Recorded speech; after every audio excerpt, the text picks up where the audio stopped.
Tarkov show match is just a metaphor for life if Yep. you think about If it. you think It about it. sucks and is toxic and cancerous, and the rules keep changing along the way, and then you fucking die to some shit that you had no control over.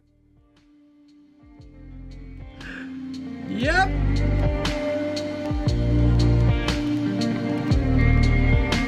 What's up, everyone? Welcome to the podcast, the show dedicated to talking about all the poggers things in life, like music content creation and video games. I couldn't remember what it was for a second. For some reason, I was going to say something about Thanksgiving and ham and turkey, but it eluded me.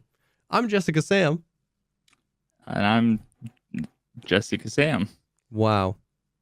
Quick, what is the superior Thanksgiving meat? Is it ham or turkey? Turkey. Well, guys, thanks for watching. Have a good one. No, wait. Define superior, because Ham is better in every conceivable way. no, I actually prefer to eat good ham than turkey. But turkey, it's when I think of Thanksgiving, I don't picture a fucking pig. Yeah, it's because You know? you've been freaking brainwashed. What? Bro, you never see when everybody's like, have a great. And then if there's an animal emoji before the word day, is it a pig or is it a turkey? Okay, you're right. You're right. But what I'm saying that I agree with you that when you hit Thanksgiving, when you hear that, you think turkey.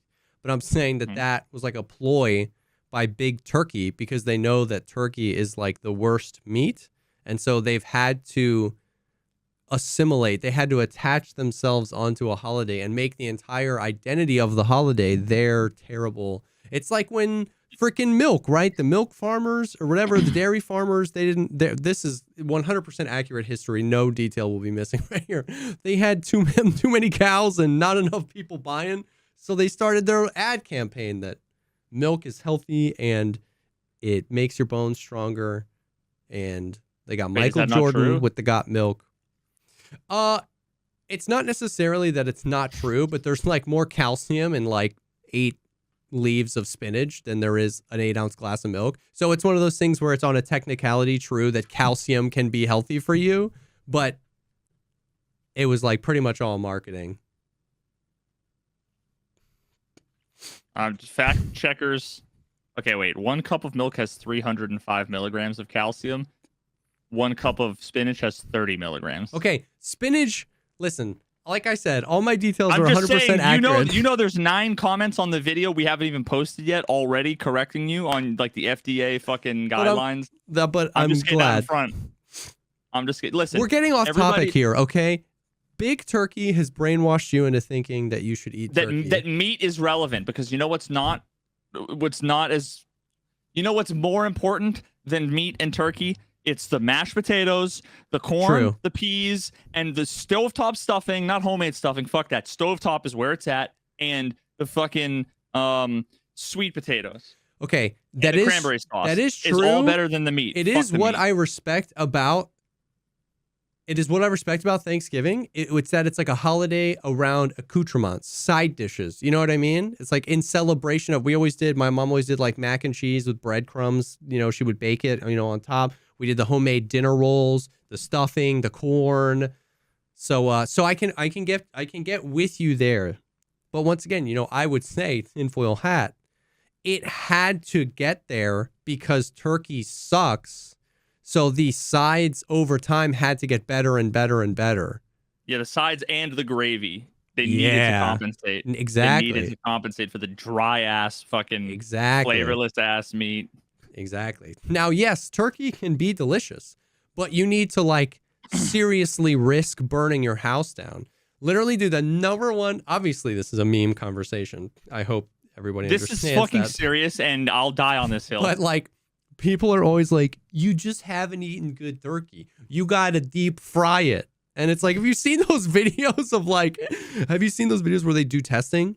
Oh, people have done like, I don't know what type of organizations, but they do safety testing and they intentionally overfill the deep fryers just like a little bit so that when you submerge the turkey, a little bit comes out the top. And it's like 8 foot wide engulfing flame. Like as soon as any oil spills over the deep fryer and then catches fire, the thing just explodes, dude. Everyone's like, wait, this is okay. Maybe I'm painting myself as like a clueless man child, but fry turkey? Yeah. Doesn't it go in the oven? I'm confused. So yes, but once again, people are trying to figure out how to make turkey taste good as opposed to just going to the store and buying a ham instead. So over the past few years, what's been like really becoming popular is it's literally like a giant pot. And they make these things and you set it up in your yard. You can't do this in your house, Veritas. You set it up in your yard and it's like a propane thing and a thing and a thing in a giant pot. And you literally fill this pot with oil, heat it to 9 billion degrees, very carefully lower the entire turkey into this thing, clamp it shut, and fry your turkey in oil in your backyard. I watch a lot of blacksmithing videos, and this sounds more like someone smithing a fucking broadsword. What you're describing. Like they go out in their garage, they have fucking fans, the kiln or whatever. Dude. Yeah, the forge, dude. I'm saying, fuck? It's crazy. Now, I've had deep fried turkey.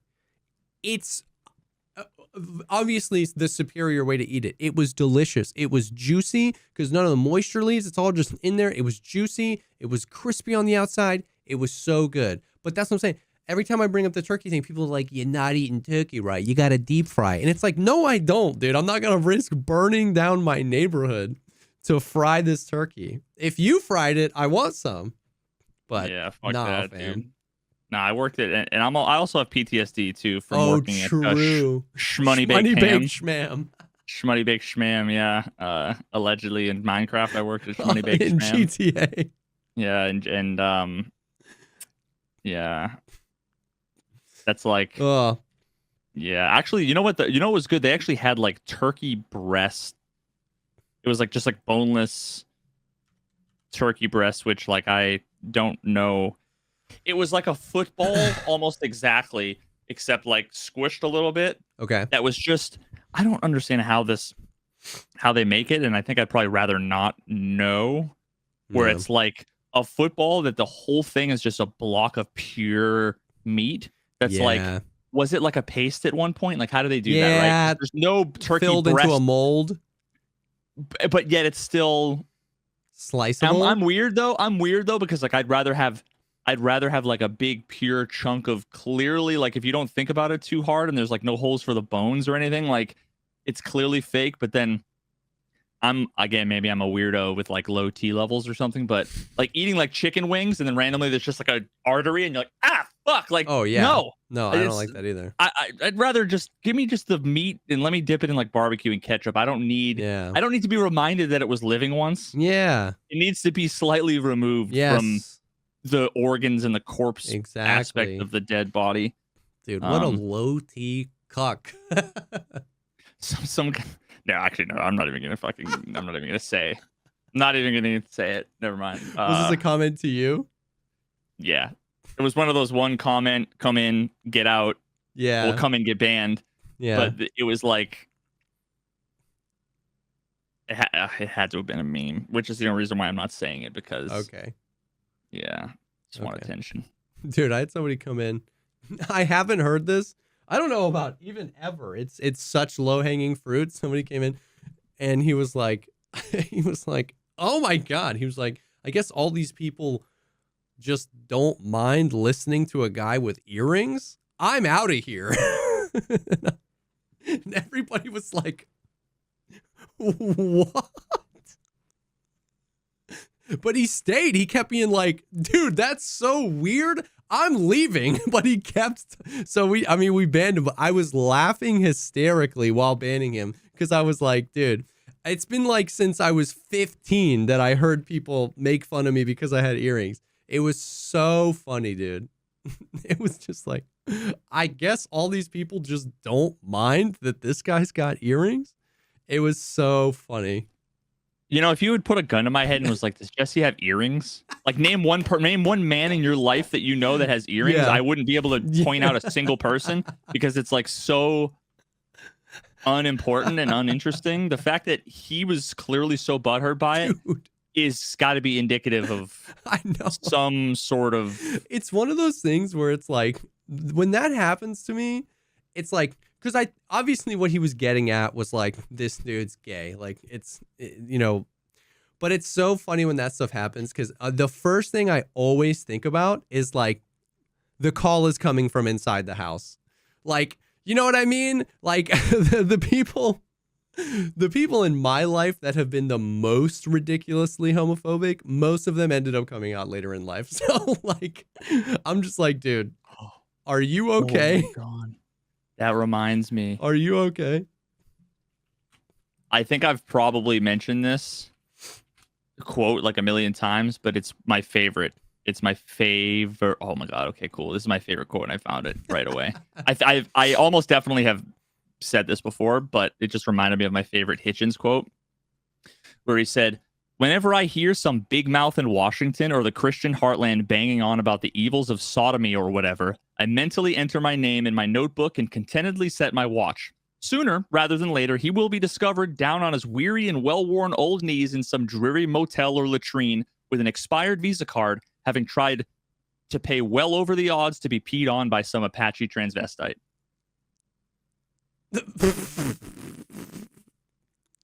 Like, fucking Jesus. Jesus, dude. Whenever I see Savage, someone dude. talking about the gays and how we don't like them, you always find out that they're doing some other weird shit that Always. they've been banging on about from. Yikes! That's a quote. That's a quote. That is the quote of all time. That is a savage quote. That's from Hitch 22, his memoir. Oh, which is okay. which I think that's like the one book I've read like 7 times. Yeah. Man, that was quite a diatribe from Ham v. Turkey. That was like one of that. It's my favorite I love defamation case, Ham v. Turkey. Super important precedent that was set for and I'm bringing it back up. Avian rights. Because Avian rights. I think it needs to go. I think Yeah. we need to abolish. Oh, fuck. What the hell? Overturn Ham Someone v. cancel Turkey. Jesse. Yeah. Oh, my God. Ham v. Turkey wants to get overturned. Holy shit. You don't believe in winged suffrage or whatever? This is gone off the fucking rails, Dude, this is crazy. This is gone This off the is rails. normally what the PP is like. This is what every episode of our fucking Patreon, the podcast Patreon, patreon.com/thepodcastpod. Yes. This is what it's normally like. It's Pretty just much. our unhinged, completely. Normally we script everything from. If you can't tell, Yeah. we script everything on our podcast normally. Mm-hmm. I'm reading off script. Jesse's reading off script. Yep. The PP is completely Off the cuff. unhinged, off the cuff. We just whip it out. Yep. God. Oh, man. Yeah, well, actually, you know what? I wanted to. It's been too long, and I wanted to start off with like a feel good story time because it's been too long since we've done story time. It has been too long. And I want to get into one real quick because it's one of my favorite stories. All right. And I have props this time. Is this saving an old British man's life twice? No. No. Is No. this ruptured spleen? Nope. Is this The Defender? Nope. Is it Rico Petrocelli? It is. Okay. I just Rico Petrocelli. I just wanted to bring you guys into what I see underneath our notes, which is just a list of story times, and the names are so sick. The stabbing, stomachache. Yes. Overdosing on sleeping pills, shotgunning a beer, bloodshed, eavesdropping on a neighbor's business call. Oh, God. KFC famous bowl, breaking into a house, Sun Microsystems $1 million, firing an employee, dad fight, wedding brawl, Dad fight. Maine Woods creature encounter, homeless guy seizure, and what we have remaining, is finger. Wait, I think I told finger cut in half incident. Was that the Shmoney Bake Schmam one? Yeah. Okay, yeah, you told that All one. right, I gotta check that off. I've got GTA 5 RP. I've got saving an old British man's life twice. The quote unquote defender, the BMW crash, and ruptured spleen are still. Yeah, I think Dad Fight's probably my favorite. Dad fight was great. But this is another good one. Okay. So this story goes back to like 1960 something. Okay. Whoa. It predates me. So I talked about before. My mom, she passed away when I was 11. She had ALS, Lou Gehrig's disease. When she was a kid, she was a big baseball fan, and this girl who lived across the street was they were like friends, but like kind of like rivals. Like they didn't get along, but they yeah, they had one of those kind of relationships where, the parents were like, go hang out, and they're just like, Yeah. And her neighbor, one day came home with a signed baseball from Carl Yastrzemski. Okay. Now, for those of you guys that don't know, Carl Yastrzemski is like a legendary baseball player back in the day.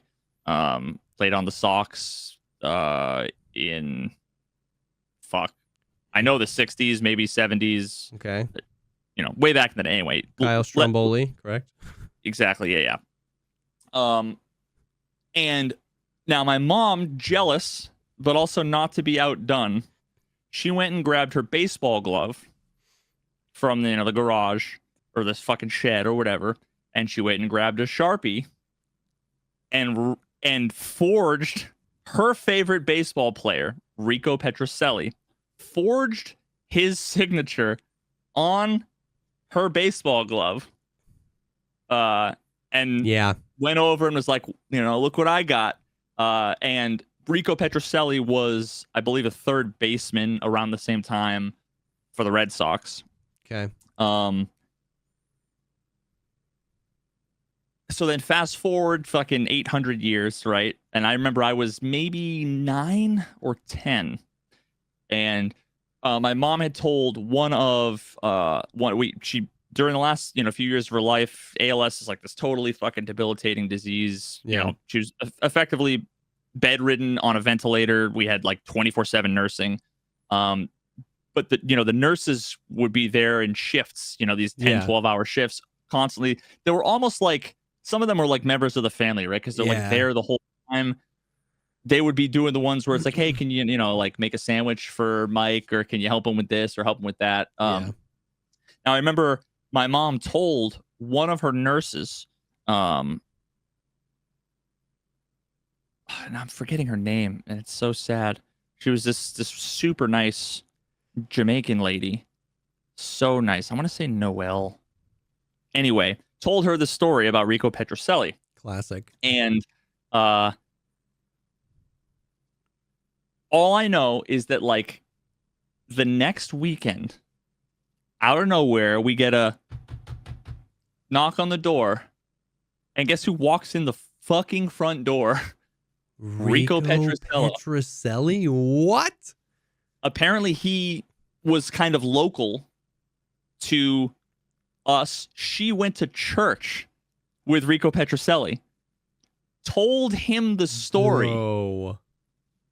So he showed up and just like chilled and told, sat with me and my mom and my dad for a few hours on a random like Saturday, and was just telling stories of the fucking 1960s and 70s, being a professional Red Sox player, and signed. She still had her glove with the worn down signature. The fake he one? Signed over it with a real Sharpie, actually signed over the fucking this, and this is her real glove. I mean, this thing's fucking ancient.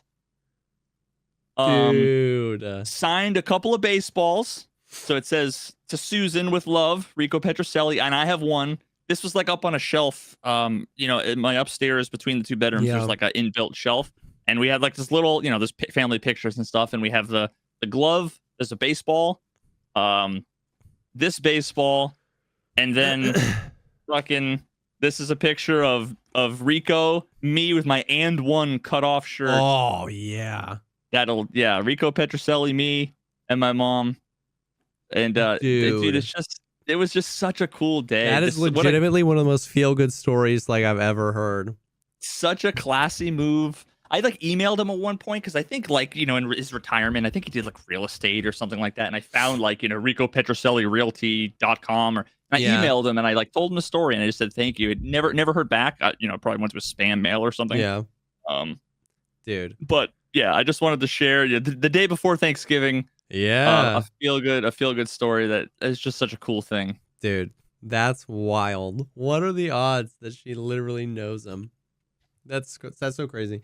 Dude, it's Yep. so funny that her mom just forged the signature in a time where, like, how would she know the difference, right? She's not gonna, she can't Google it. You know what I mean? It was like, you could get away with that back then. Dude, that's Indeed. crazy. That's a W story. Yep. So I've had that shit ever since, and it's like literally hasn't moved in 10 years from that shelf. Before the pod, he was like, I have a story time. I need props. And so he like runs away. I was like, what are you doing? I got some props. Dang. That's awesome. There you go. W story time. Indeed. Oh, so what else man. we got that's not quite as WE, or maybe just as WE? I don't know. Well, okay. So last week we didn't get a chance to talk about Twitch rivals in the Tarky space, and that was that was a kind of a W. It was kind of a W. So Twitch rivals happened. I got to play. I got to be one of the captains. I played with Valiant and Desmond, and it was super fun. So this one was like you and me. I think the very first time I played rivals, it was you, me, and Geeks. I think we did rivals, and I think that was the first Tarkov Twitch rivals. Yep. Was that the bingo card? Yeah, and it was like find stuff or like kill a PMC with this gun. I don't know. The bingo card was weird because it was like so RNG. Now the rules for this were super interesting. So, this is also coming off the heels of like the streamer challenge, which obviously the criticism went there was like, there was no points for any sort of PvP. This is Twitch Rivals. It's a tournament. You kind of want to get some action in there. I thought the rule set was really good and really balanced in the sense that like it did a lot of things right in the sense that you could get a ton of points in a raid, which would mean like there's the potential for like an upset, right? If the squad in the lead dies and then somebody can rack up crazy points, you want that stress, you want that tension. And it was also a really good balance of getting points a few different ways. So on streets, it was Kaban is 100% spawn. The goons are also a 100% spawn, and they spawn on the other side of the map. And then also Bird Eye's backpack, the one with like the big antenna. It's like super little, like super thin. Yeah, his backpack. There's 3 of those that spawn on the map in fixed locations. So, and then all of the AI on the map was replaced with raiders or rogues, but basically raiders. Wow. Okay. Sounds super fun. Yeah. So I was really worried about that. They dramatically decreased how many AI spawned, which was really good. So it was like you would get groups of 3 or 4 of them, but like super spread out. It wasn't toxic. I was actually really worried. So like a raider was 2 points. Killing a boss was 5 points. Killing all 3 of the goons then would be 15 points. If you found one of those backpacks, Bird Eye's backpack, and extracted with it, that was 10 points. But what was cool was that killing a PMC was 5 points. If you headshot the PMC, it was an additional 2 points. And if you got their dog tag out, it was an additional 3 points. Okay. So in theory, you could get 10 points off a PMC and 5 points off a boss.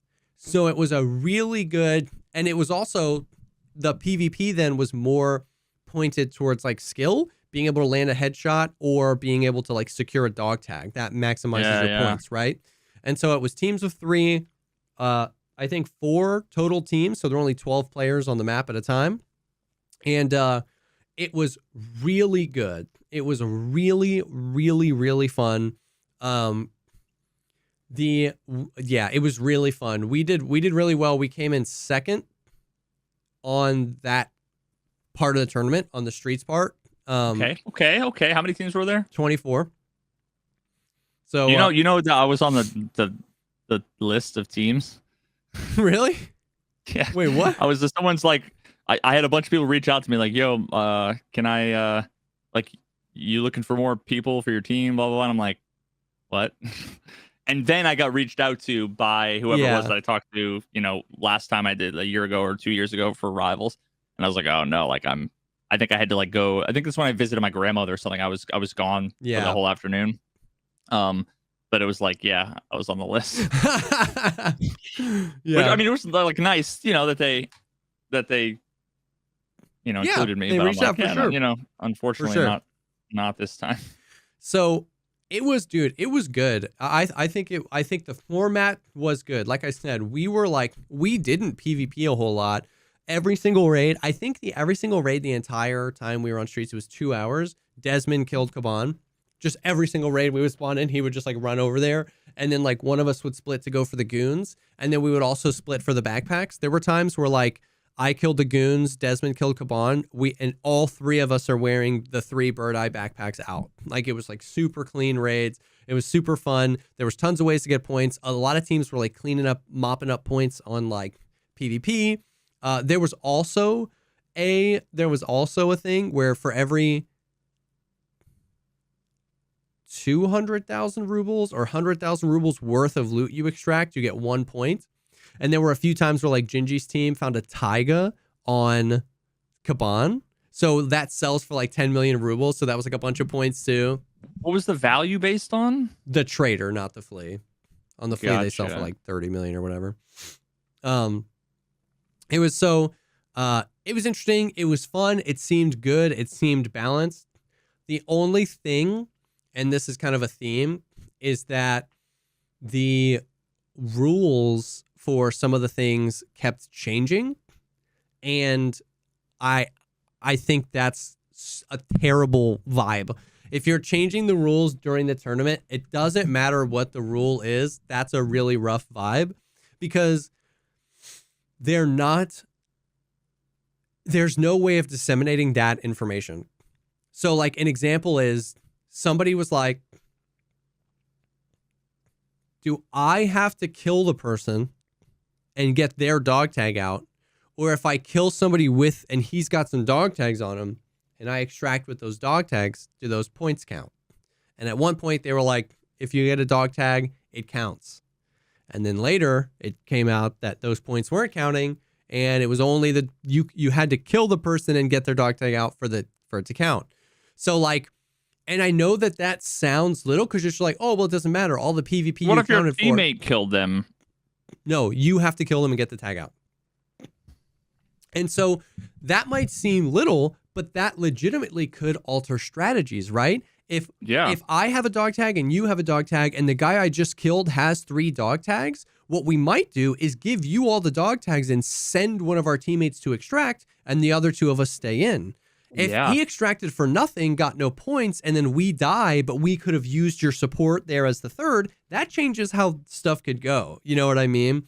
So Dude, that right there almost like disqualifies the whole fucking thing. Like dude, it's a few stuff like that. So then we went to labs, and same thing. I was looking at the Discord where like people were asking questions and some people from like Rivals or whoever were like answering questions. It didn't say this clearly enough in the rules, in my opinion. So I don't know if this qualifies as a rules change, but I thought I saw somebody respond in the Discord thread saying it was one way, which was, so on labs was when we went to streets and we went to labs. On streets, there were the backpacks. On labs, it's like one of those new hideout items, the like far forward digital converter. I don't know, just some miscellaneous item that only spawns on labs. But it was the same deal. There's 3. They spawn static spawns. They spawn every raid. If you get one out, it's 10 points. We all thought we were all under the impression it didn't have to be found in raid. So 2 separate times I was dying. And I knew this was going to happen. My performance on labs was abysmal. I was getting rocked left and right. I can barely hang on labs when there's at least a 50% chance the dude is like a pleb and he's trying to do his quest. But when it's full of like Tarkov streamers, I just can't hang on labs. I'm just not. And these were private servers? Private servers. Yeah, okay. I'm just not that guy, right? So I was dying left and right. I was like, so 2 raids in a row, the plan was we're going to get some of the items. We're going to give them to Jesse, and Jesse's going to get out with them and secure points because I can secure some points that way. So I had 4 of those items in my inventory when we realized they have to be found in raid. So I literally should have just sat in the corner and waited 3 more minutes for the 7-minute mark and extracted with them found in raid. But because I extracted with them 4 minutes into the raid instead of 7 minutes into the raid, the points didn't count. Oh wow, the fucking poor design of the found in raid system. Yeah. Coming once again So, like, to show another the use case only where bad points design. I could put up on the board, I had 4 of those items in my inventory and none of them counted. You know what I mean? So it was like, so it was stuff like that. And I know that there were a few other teams as well. Like in the Discord, people are like, wait, what? I thought that we could, I thought we could do it. So I'm not saying we would have come in a better position, right? We didn't do well on labs. I was the anchor pulling us down, saying that, you know what I mean? So it's like, I'm not saying if we would have just had those items, we would have come in third. No. Because a bunch of other people, right? And this is what I've been saying. Everything that negatively affected us also negatively affected other people. So I'm not saying it would have turned the tides and we would have won. We might have even lost worse. There could have been teams with more of those items not found in raid and they would have got more points. But it's the principle of it. It's not the results. Exactly. It's the principle of just like, how can this stuff be changing? And an example, I have a few examples of me literally, like, I'm not making this up, by the way, the rules change. I was looking at the rules page and somebody was like, dude, PMC kills count for 7 points on labs. They counted for 5 on streets. They count for 7 on labs. And I'm looking at the rules. I'm like, no. Like the text, delete. Almost. You see the cursor? Dude, almost. I'm like, no, they don't. It's 5. And he's like, yes, they do. It's 7. I said, no, they don't. He's 5. He said, brother, refresh the page. Refresh the page. All right. Kills count for 7 points on labs, boys. There's no like an at everyone ping saying we updated the rules for labs. And I was like, and even if there was, it's in the middle of a competition. Yeah. No, I'm not paying attention to like those kinds of messages and pings and shit. Yeah. Okay, so wait a minute. The question I have is, was the score automated or was it manually tracked? It was automated. So I have a feeling that like here's the idea of what went down. At some point, some people came up with some rules. They handed them to programmers to program in the logic for those rules based on that guy's interpretation of a rule. Of the rule, yeah. And then there was some either misinterpretation or they changed their mind or maybe the actual interpretation or the implementation differed from what was intended. So then the people who are the ones who aren't doing the actual programming are like, yeah, this is the rule, without realizing that it was coded to where, the check to see that you got out with the thing, it was, and, status equals found in raid. Yeah. When it's like, that wasn't a part of the checklist, but that's the way it's programmed, and we can't push an update mid-tournament, so I guess that's what it is. Yep. Yeah. That makes sense. So they were probably figuring it out in real time where they're like, wait, why didn't he get points? Oh, shit. How did you program it, fucking Dimitri? Oh, I did it this way. Oh, fuck. Yeah. Yeah. So, yeah. So stuff like that was just like a little brutal. So Streets goes down. We're in second place almost the whole time. All right. The only other thing that was brutal, and once again, this definitely didn't just affect us. There's 10 minutes left. Because it's just going to be 2 hours. Like you were on Streets for 2 hours. There's 10 minutes left. I'm looking. Me and Valiant are dead. And I'm looking at the chat. And somebody's asking, like, can we queue into another raid? How does this work? And they were like, yes, you can queue into another raid because it's all automated at the hour mark. Like when we say it's done, it's just stop scoring points. So like even if you extract after that, so it's like you can get into another raid and it'll score points up until it won't. And so we were like, bet. So Desmond was like, should I stay in and milk this? And we were like, no, get out. We can get another one. We can go big. We can re-kill the bosses. We can get all the stuff. He goes, bet. He gets out. We're in queue for 7 minutes and we just fade to black. It's over. Right before we faded to black, the teams that were in a raid got a 5-minute warning. In raid, it was like 5 minutes until it's done. And So you thought you were going to get like 10 minutes, but instead you got nothing, and then everybody else got 5. and we pulled Desmond out, stopping him from scoring points. And there were 4, 5, 6, half the teams were in the Discord going, what the hell? We were all in queue. There were like, this is private servers, right? There were like 10 teams in queue. There were enough to build 2 raids, and they just shut it down. And everybody just had to wait and watch the other teams score points. And what the reason we were salty is because we were in second place and we got booted from our queue. And the team that was in first place, Gingy's team, was one of the teams that was in. So it was like, once again, I don't think we weren't close enough to them that I think we would have gotten in first place. We were close enough where it was like an upset territory where if they had died, like if they had died early in that raid and we had gotten into our next one, maybe we would have gotten it. But like none of us were salty at Gingy or any of them because like obviously they had literally no control over that. They were just in a raid. So, but they racked up a bunch of points and that felt bad. Like the literal final raid of the streets thing, like half the teams were in the Discord being like, dude, we left the last raid because we were told that we could get into another raid. And so when is it? God, when is it going to stop? I know. And that like this is like the 97th like event that was like, it was cool, but yeah, there was something that soured it. So, now, once again, like, yeah, people are in chat are saying, of course, the way it is with everybody streaming and everybody's chats, it's super unfortunate that because Gingy's team was winning, they got a lot of shade at them. Like, people were like, it sucks. Everyone that was competing that I talked to was on the same page where it's exactly like what you were talking about. It's the principle, right? It's like Gingy's team ended up going on to win because they crushed streets and they crushed labs. Like, they were literally an S tier team. They deserved to win. So none of the competitors I talked to were like, man, we could have won. It was all just like, we thought we could get more points. We thought we could go in and get another raid. You know what I mean? It's like you don't want to win or lose under, like, it would feel shitty if you won. It would feel shitty. Yeah. Yeah. They were like, she was like, I don't know. Like, I didn't, she didn't get special treatment. They didn't send her into a raid. It wasn't her fault at all. It wasn't anybody's fault.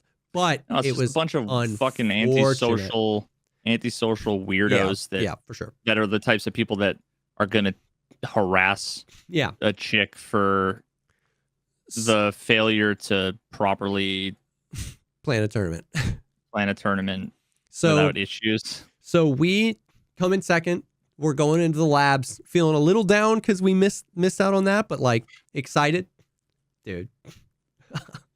Our first 3 raids in labs, our entire team was dead in 30 seconds or less. Like, it was crazy. Other players? To other players. It was a mess. There was because we were still trying to figure out what our strat was. There was a raid where we split, where we were like, let's try splitting and all going for, points and stuff like that, where we split. And in a span of 15 seconds, on 3 complete opposite ends of the map, all 3 of us died to different people laying prone in the bushes in the planters.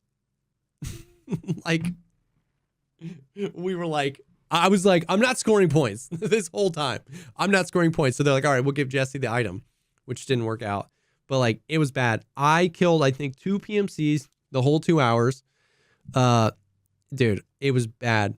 Our accounts got 10 million rubles and 10,000 United States dollars at the beginning. So it was 2 hours on streets, 2 hours on labs. The last 45 minutes of labs, I was like, Desmond, bring me a gun. I have no money. Like, I lost 10 million rubles playing labs for an hour and a half. One of us. Okay, now this is actually really interesting. Going under the assumption that the people you were playing against were legitimate players, I don't know that, I haven't heard anything or anything like that. No, there wasn't anything weird. If you were to go play labs all day today for a couple hours or whatever, would it have felt different? Dude, it depends. On these private servers with limited people, or like, I just wonder if there's, like, sometimes it just feels sus or feels shitty. Whereas in a tournament, it's easier At least for Oh, me, yeah. to like assume like, okay, yeah, they just outplayed me or Oh, whatever. for sure. Yeah, no, there wasn't any time that I felt like anything was sus. It was all nine every single time I play labs. Like people are like people in chat will be like, Jesse, why don't you go labs? And before I even answer, other people are like, it's because there's so many cheaters. And I'm like, I don't not play labs because there's cheaters. Like I can't remember the last time I got into a sus encounter on labs. I'm just bad at that map. Like, Oh, okay. like I just, dude, people are good. And I'm not saying there are no cheaters on labs. Obviously there are, but I'm saying that it doesn't require a cheater to kill me, right? If Desmond runs labs for 3 hours, it's like either somebody hiding in a bush or a cheater is, is going to have to contend with him. Yeah. But like Joe Schmo labs man that plays labs 3 hours a day, he's just going to wipe me 10 out of 10 times. And so I guess that goes to like the original question is it didn't feel different. No. Because I remember playing in some of these other tournaments and they were challenging in a different way. Yeah. That like didn't feel as bad. Mhm. And my like objective brain wonders, is that a brain bias? Yeah. Or is it actually like a manifestation of a real phenomenon, which is during these tournaments there are better legitimate players as opposed to weird sus encounters? Yeah. Yeah. Because those things just feel For sure. They feel just different. feel different. Yeah. But it was just like I get into my own head on labs. You know what I mean? It's just like there's such the stigma that it's like labs players are the best of the best. They're like the sweatiest. They're like the most min-maxy. And so a lot of times what I end up doing is like turning the aggression up instead of like playing slower for information. I just feel like I have to match the energy. So like most of my deaths, I'm like, I swung that too wide. Like, why didn't I just tight swing it? And then if I saw him down there, I could have gotten back to cover. I'm just like ego swinging people, trying to point fire people from too far away. I just get into my own head, and these guys are good. I can't make those mistakes and recover from them because Tweak kills me, and then freaking Trey kills me, and then this, and it's like these guys are really good players.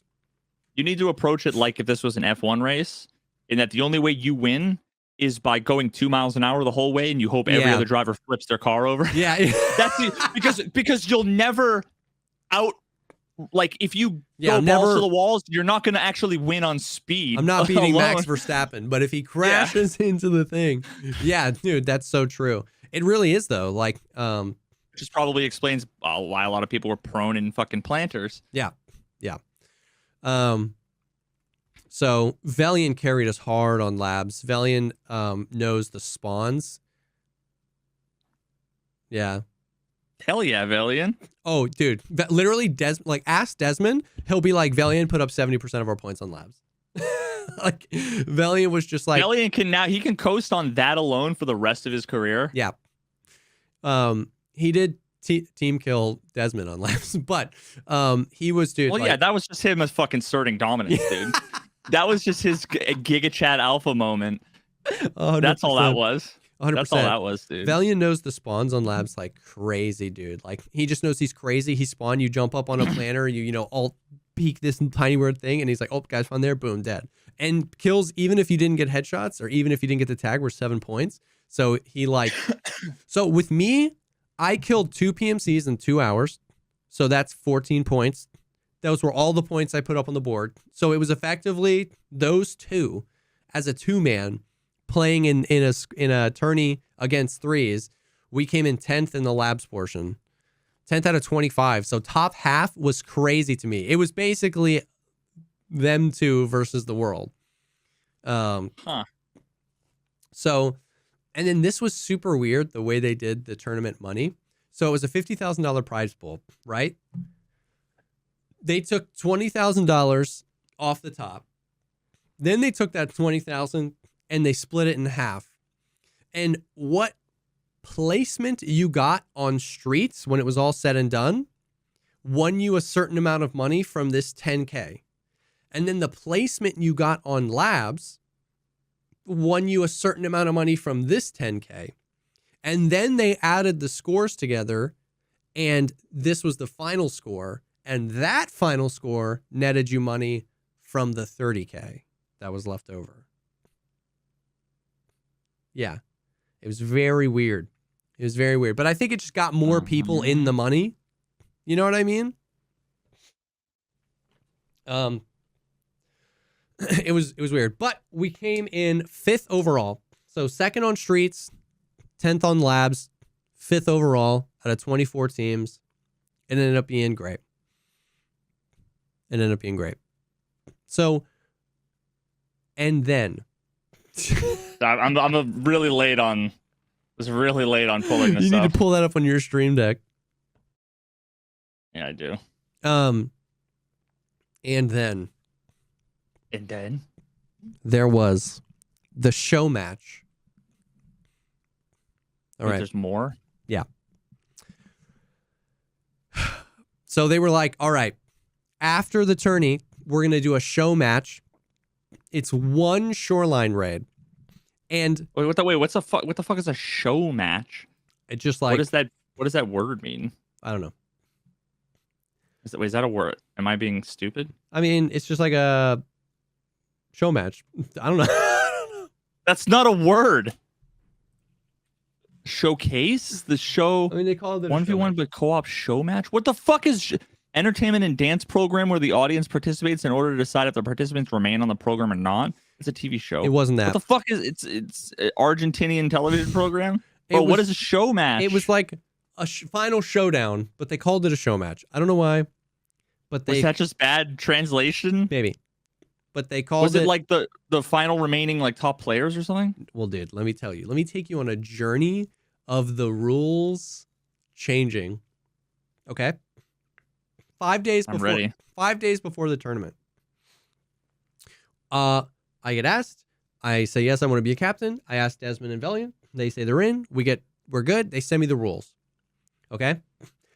The reason I have proof that they changed the rules is because the day they sent me the rules, I took a screenshot of the show match and sent it to Desmond and was like, yo, this looks sick. So I've got a screenshot. I don't know okay. I'm not, it's not worth sending. I'm just saying that I need to know what a show match looks like. This isn't me remembering. This is what the rules were. One member from each team ranked 1st to 16th place. Team members will choose which of their team will participate in the show match. Total of 16 people. One raid on shoreline, 30 minutes. All players spawned in. When entering the raid, this is basically based off one of their old pre-wipe events, one of my favorite ones. When entering a raid, a toxin debuff is placed on the player, which kills them after 7 minutes. An airdrop, which drops a single stimulant to remove that debuff and adds a new debuff, that basically resets it. There's bosses, like multiple bosses are going to spawn on shoreline. And airdrops come in cycles where there's 16 players, and the first time airdrops come in, it only drops 10 airdrops. So like you could try and play for one of the ones nobody gets, or you could PvP over one of the airdrops. And then basically it keeps doing that. A few minutes later, 4 airdrops show up. And then a few minutes later, 3, and then a few minutes later, 2, and then a few minutes later, 1. And it's basically like who can survive.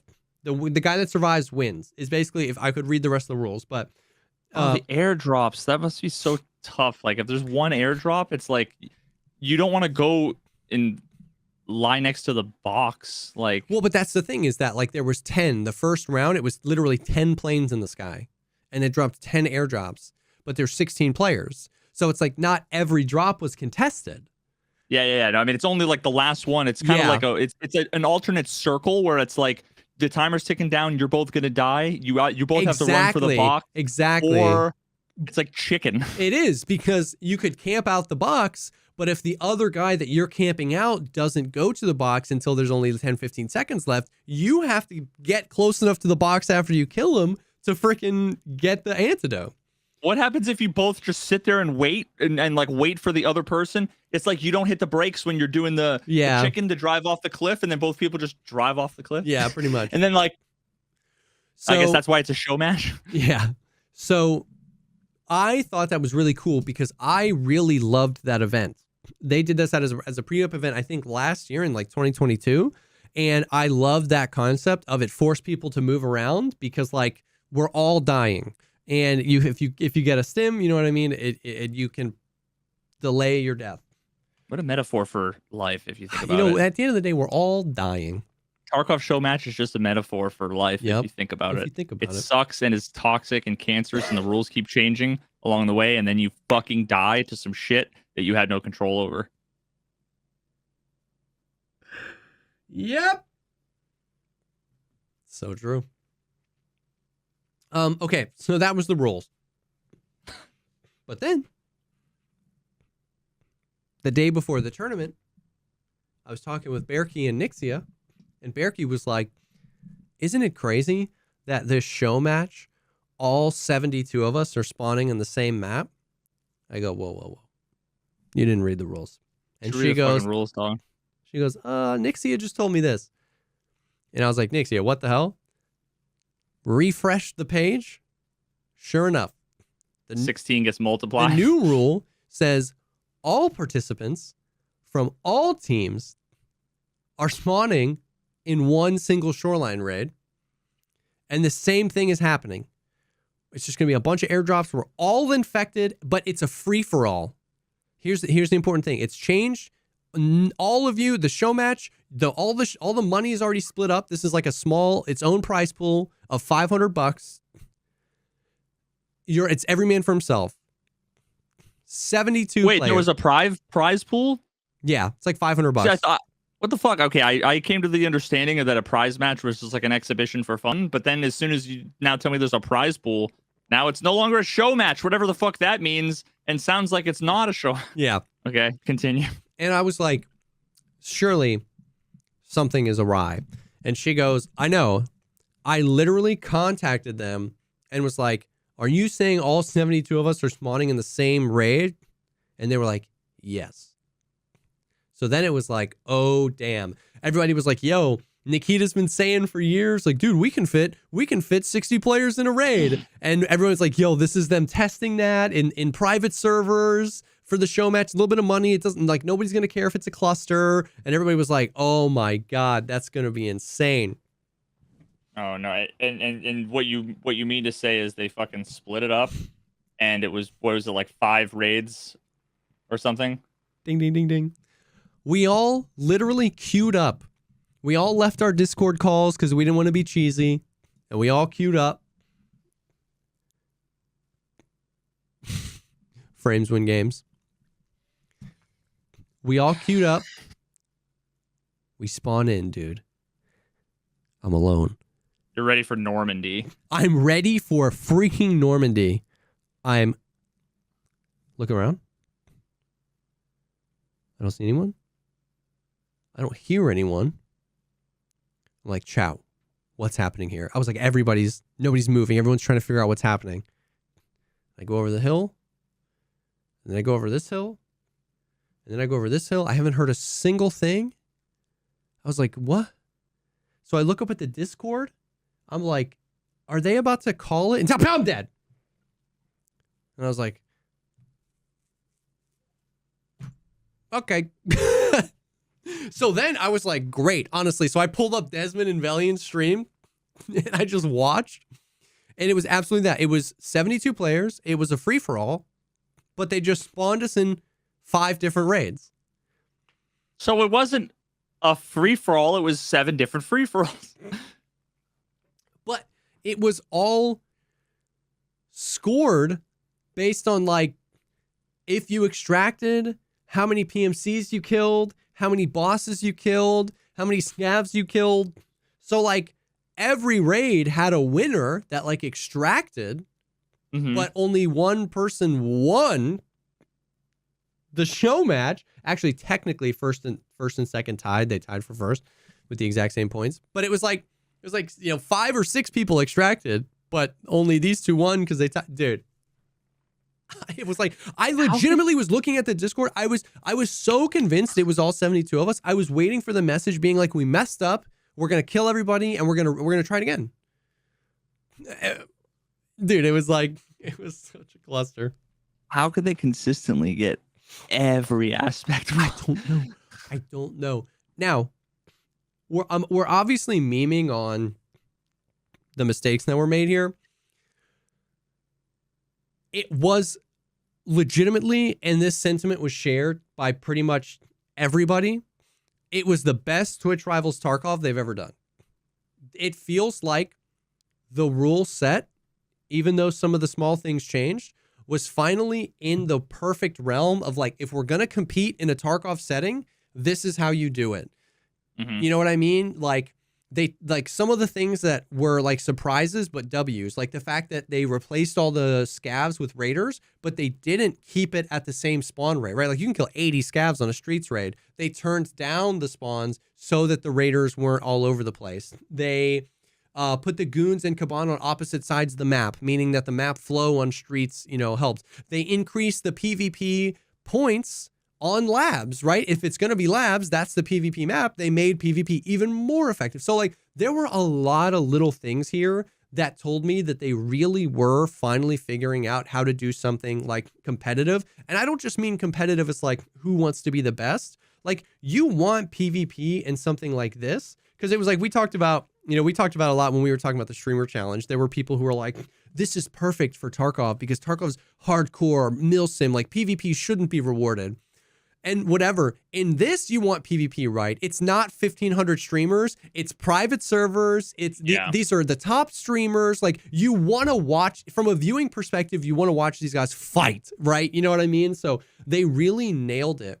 It was just the fact that it really just came down to, like, how do you not know what the rules are before it starts? And if you don't know, you don't start it. I'd rather have just started 2 hours later and gone 2 hours later. You know what I mean? So it's like, if they can just take that piece of feedback, like if you send out to the captains a website with the rules on it, you can't change them from that point on.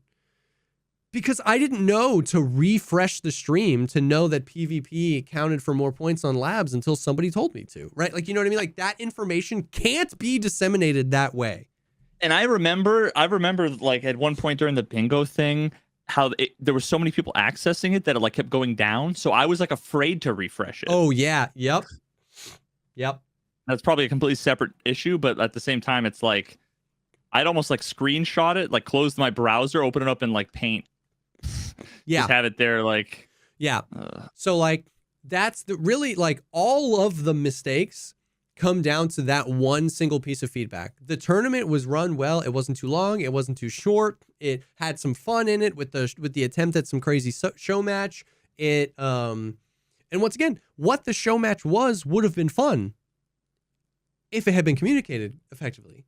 The people that were winning, the people that, you know, it was a 30-minute shoreline raid. The people that were extracting at the 2-minute mark were like, man, I thought I'd see more people. Like, we were all in here. Like, they still weren't even aware. You know what I mean? It was crazy. So it all of the negativity, like all of that stuff comes down to the one piece of feedback, which is like, when you get to the point where you send that rule set out, it cannot change. And do whatever you need to do, Twitch Rivals or BSG devs. I don't really know who the hell is responsible for all this. That you have those ducks in a row before you send the rules out. If that one thing happens, do that Rivals again tomorrow, and it's the best tournament ever. Like it was so good. It was so fun. It had so much potential. And so like everybody, I mean, literally so many of the contestants were like, dude, some bumps in the road, but this was like the best Tarkov Rivals by far. They just got, man, you just can't change the rules of a tournament mid-tournament. Yeah, and this, I mean, it just has, it smells exactly like my experience in the software world, where it's a disconnect between the people who set requirements for things and the people who implement the things that which is something that I've been saying forever now about the game proper. Yeah. Where this kind of like reinforces that, like, you just have to be very, very particular and careful and specific about how you define things, about the requirements, about the rules, about the logic, about the edge cases. You need to ask yourself all of the, how can this be abused? How can this be manipulated? Yeah. If this was for life or death situation, how would I bend the rules? Yeah. If I was here to try to take advantage of this? What would I do with this? Is there a way to exploit this? Is there a way to misunderstand this? And you go back and forth and you address it a million different ways. And then you ensure that the wording, that there's a one-to-one correlation between the wording you have in the rules list, the requirements given to the coders, and the fucking lines of code that they write. Yeah. Dude, legitimate piece of feedback for the rivals is there should be a meeting, a 20-minute meeting with the captains. You know what I mean? Like everybody hops on where they ask questions. Great fucking. Yeah. Like how crazy would that be if it was just like literally 20 minutes? I don't know how the rivals works. Maybe it's one person from rivals, one person from whatever game, because they do like Rust rivals, whatever, you know, so one person from Tarkov, one person from rivals, and the captains. And it's like, we got 30 minutes. Do you have any questions about the rules? Because not only does that settle some things, but people who have questions about the rules would then like, I might have that question, but way later in the tournament. So like they bring it up and I go, oh, I didn't even think about that. And then we get the answer, we get it direct. Stuff like that would just make it better. But if this is what needs to happen on the road to them finally figuring this out, I'm glad that, I was able to participate. It was a fun day. We came in 5th, which means we won some money. And it was interesting. It was fun. I just hope in like 2027. Like, honestly, this was the best rivals yet. Really, a bunch of hiccups. Yeah, dude. They really need to, probably iron out some of these things, and hopefully we're in the on future, the road to. We're on the road to fucking, and here I am like. I remember back in my day, things were fucked just like this. Nothing changed. There was a bingo card. Oh, my spine hurts. Fuck. Oh god. Oh my god, dude. So good. I'm super interested to see what, there's going to be arena at Twitch Rivals, and arguably, hopefully it'll be an easier time, you know what I mean, to create a tournament in the tournament. They won't have to game. hack together a bunch of fucking rules. That can kind of just be like, here you go. Exactly. So that was Rivals once again. I hope if there's anybody from BSG or from the Rivals team listening, it was a W. It's just like, that's the big piece of feedback. We just have to make sure the rules are set in stone. And it's okay if mistakes happen, but just like, how do we get those mistakes to happen before the tournament starts? And so something like that, like a meeting, is an opportunity for like I didn't think about that. Let me get that figured out before the tournament starts, A few other tiny little Tarkov things, but before we do, I want to take a second and thank the sponsor for tonight's episode, and that is HelloFresh. With HelloFresh, you can farm fresh, pre-portioned ingredients and seasonal recipes delivered right to your doorstep. Skip the trip to the grocery store and count on HelloFresh to make home cooking easy, fun, and affordable. That's why HelloFresh is America's #1 meal kit. Dude, we were talking about this the other day. Some of the seasonal recipes that they throw on.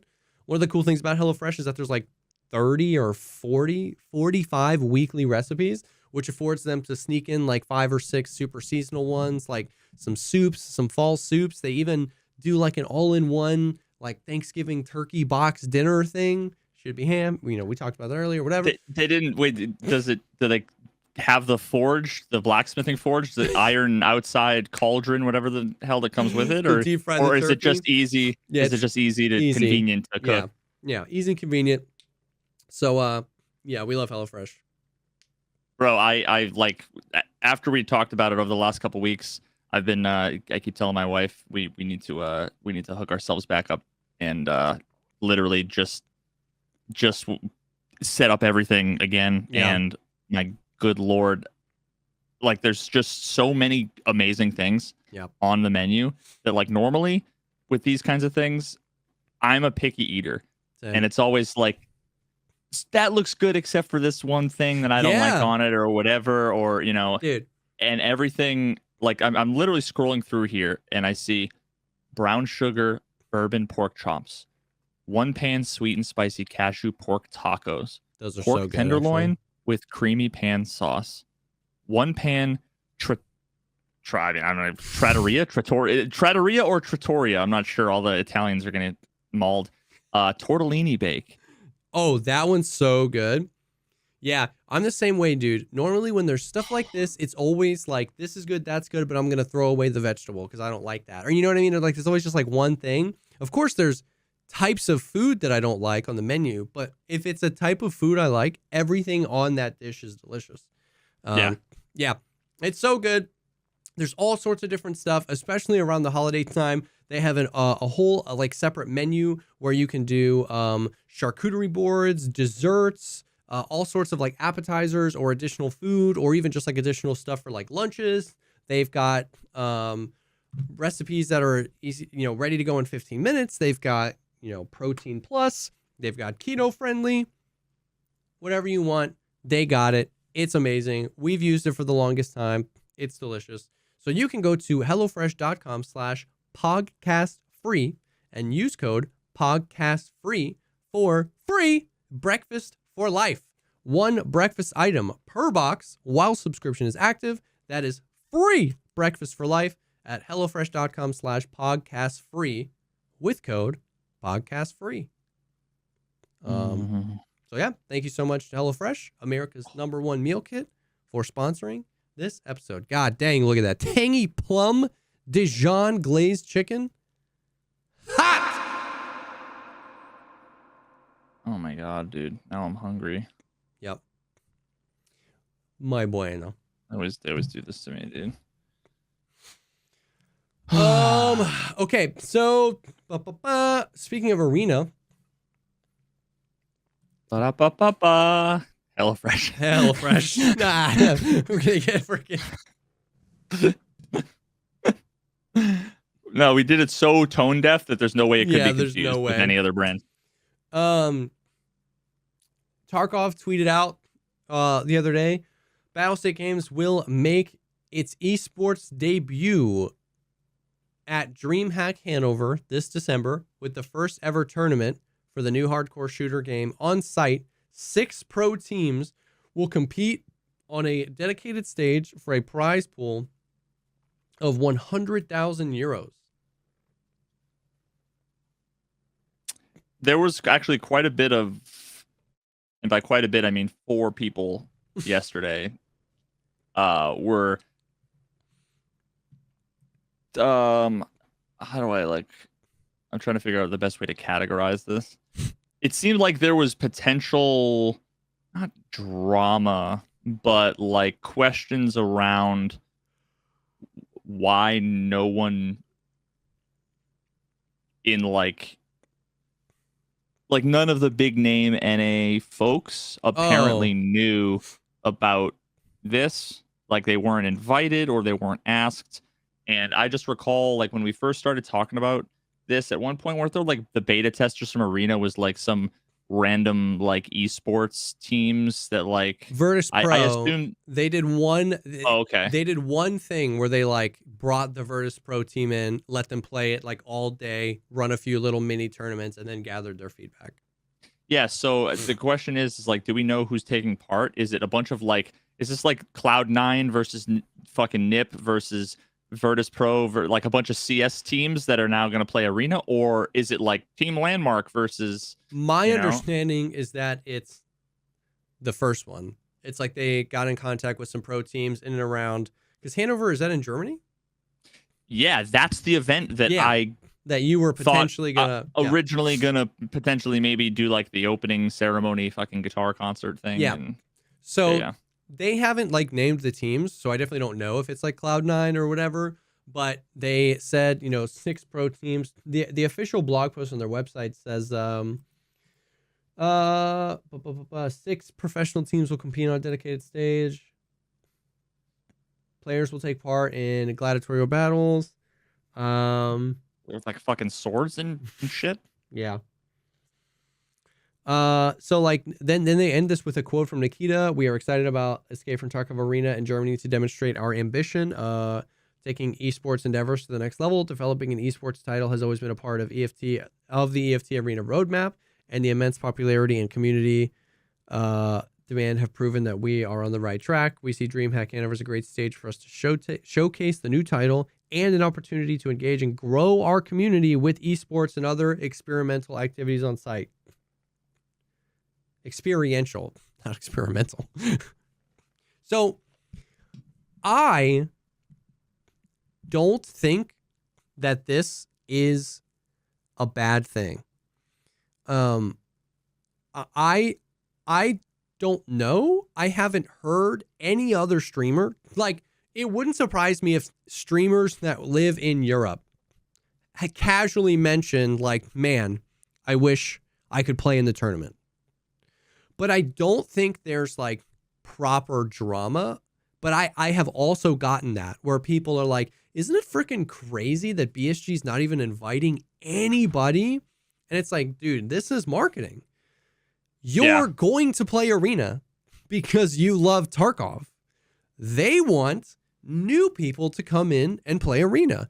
So they're trying to dip into the CSGO Valorant So market. They're going to reach out to these esports teams and be like, hey, we're going to put up a ton of money. Obviously, it's not going to be a big deal because this isn't a game you guys have grinded thousands of hours. Would you be down to come in, play? We'll give you some time beforehand. You'll get to play it. You'll do the tourney. It'll be a big thing. They get some money. Like, to me, that's marketing. That's not bad.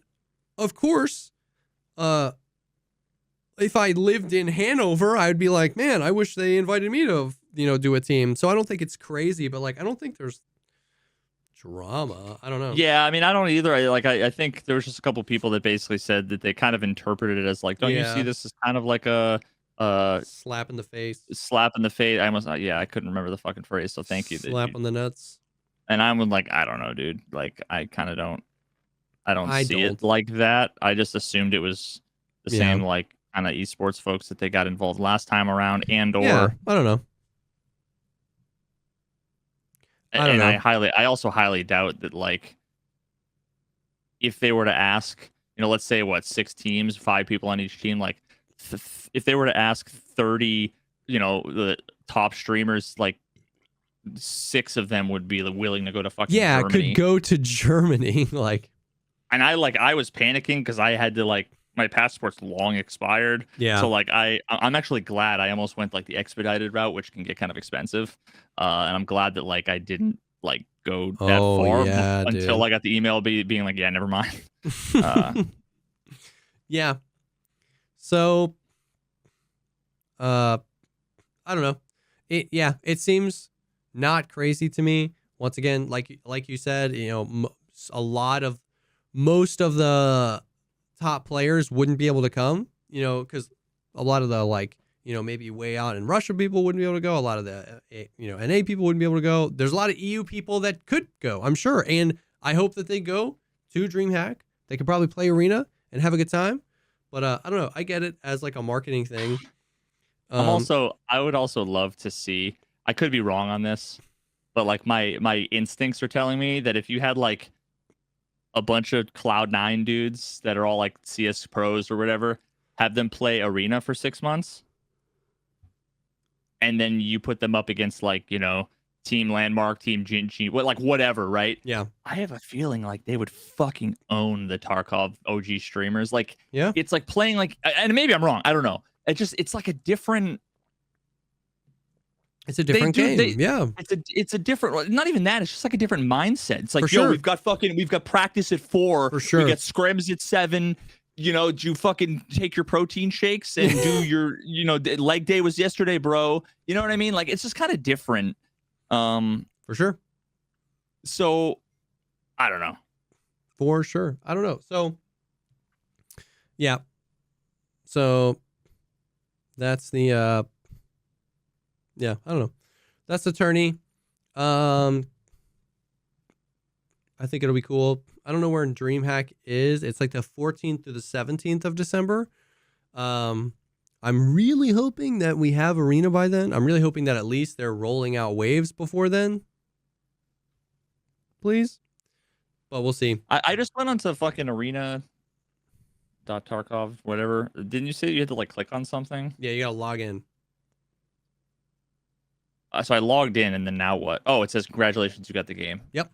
I love like.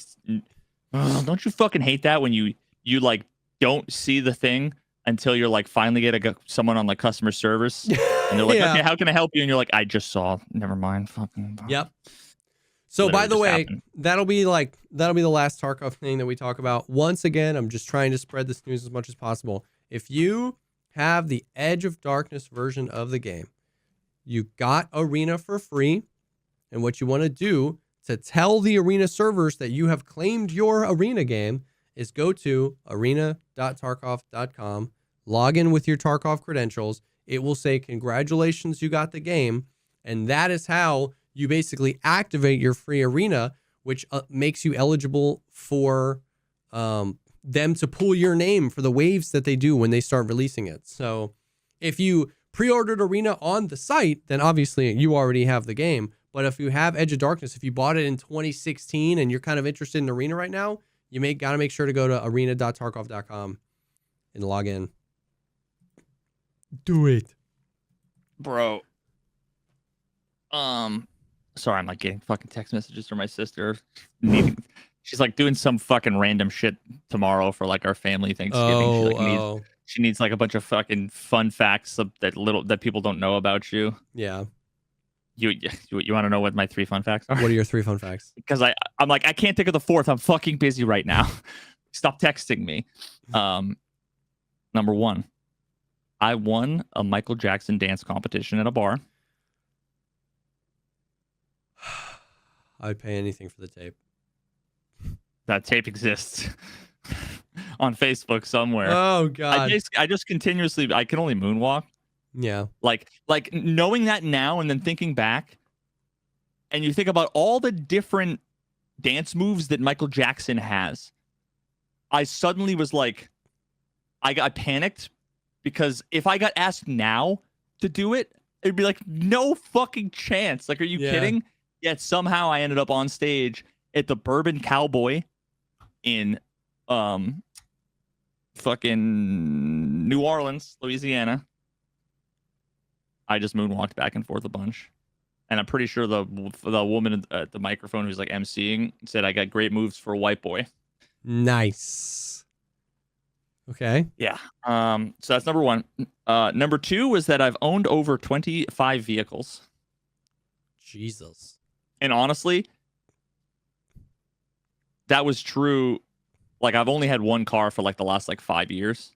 So really it was like between the age of 16 and like 26, I owned over 25 vehicles.